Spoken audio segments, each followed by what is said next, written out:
शिव का वरदान से है सब कुछ संभव। एक पौराणिक कथा। प्रिय दोस्तों, जय शिव शंकर, हर हर महादेव। भगवान शिव आप सब पर अपनी कृपा बनाए रखें। एक समय मुनि मार्कंडेय समाधि लगाए अपने आश्रम में एक बैठे थे।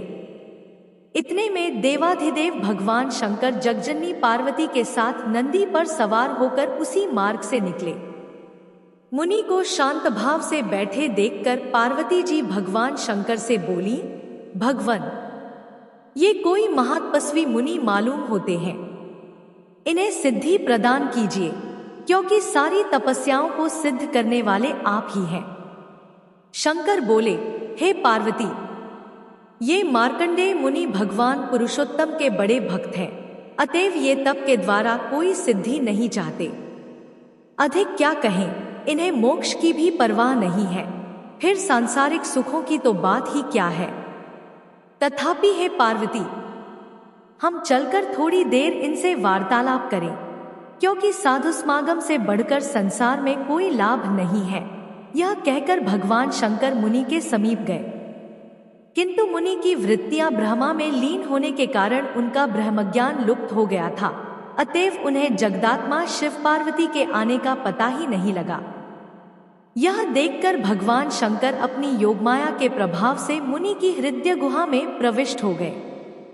मुनि ने देखा कि उनके हृदय में एकाएक एक पीली जटाओं वाली त्रिशूल, धनुष बाण तथा ढाल तलवार से सुसज्जित, शरीर में व्याघ्रचर्म लपेटे, रुद्राक्ष माला, डमरू, नरपाल और फरसा धारण किए 3 नेत्र और 10 भुजाओं वाली मूर्ति प्रकट हो गई।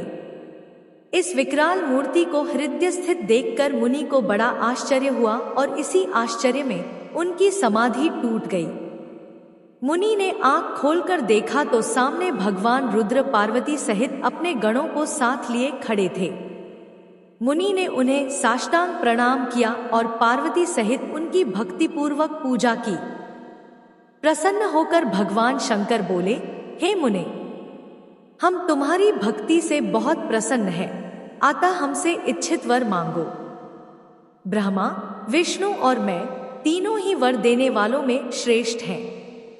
तुम्हारी तरह जो लोग हम तीनों की समान भाव से भक्ति करते हैं तथा जो शांत, निसंग, निवैर, प्राणी मात्र के प्रति दया करने वाले और सर्वत्र समदृष्टि रखने वाले हैं, उनकी इंद्र आदि लोकपाल ही नहीं अपितु हम तीनों भी वंदना और सेवा पूजन करते हैं, क्योंकि आप लोग हम तीनों में, अपने में तथा जगत के अन्य प्राणियों में अनुमात्र भी भेद नहीं देखते।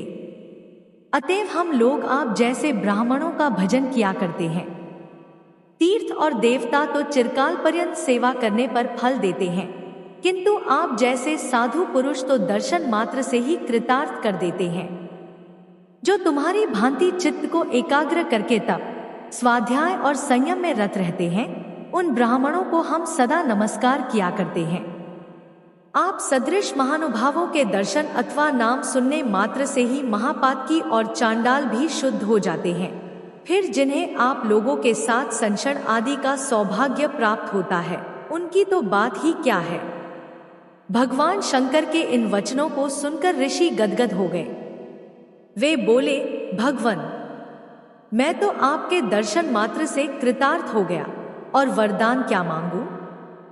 तथापि आपसे मेरी यही प्रार्थना है कि मेरी भगवान में, अच्युत और उनके भक्तों में तथा आप में अनन्य भक्ति हो। शंकर बोले, हे विप्रवर, तुम्हारी यह अभिलाषा पूर्ण हो।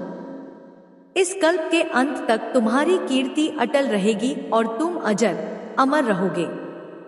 तुम्हें त्रिकाल विषय ज्ञान, विज्ञान, वैराग्य और पुराणों का आचार्यत्व प्राप्त होगा। यह कहकर भगवान शंकर वहां से चले गए। महामुनि मार्कंडेय योग की महान सामर्थ्य तथा भगवान जनार्दन की एकांत भक्ति प्राप्त कर भूलोक में विचरने लगे और वे चिरंजीव के नाम से विख्यात हुए।